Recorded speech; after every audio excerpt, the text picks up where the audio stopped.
Offered here is a rare and exquisite 19th century Vacheron&Constantin Genève pocket watch, expertly crafted for the Oriental export market. Housed in a 14-karat solid gold case, this timepiece features a breathtaking, hand-painted polychrome enamel back, depicting a regal lion in front of a radiant sun, surrounded by a laurel wreath. A masterclass in both Swiss horology and decorative artistry. Key features: maker Vacheron&Constantin, Genève. Case material, solid 14-karat gold. Dial, pristine white enamel dial with Arabic numerals and subsidiary seconds at 6 o'clock. Case back, finely enameled lion and sun motif with laurel wreath. Dash, vivid colors and remarkable detail.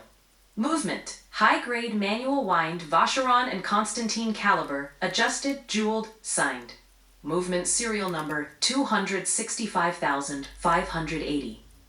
Case diameter, 47 millimeters approximately. Weight 72 grams, total with Provenance. Case interior signed Vacheron&Constantin Genève, with retailer inscription FR. Le Pneu, Belly.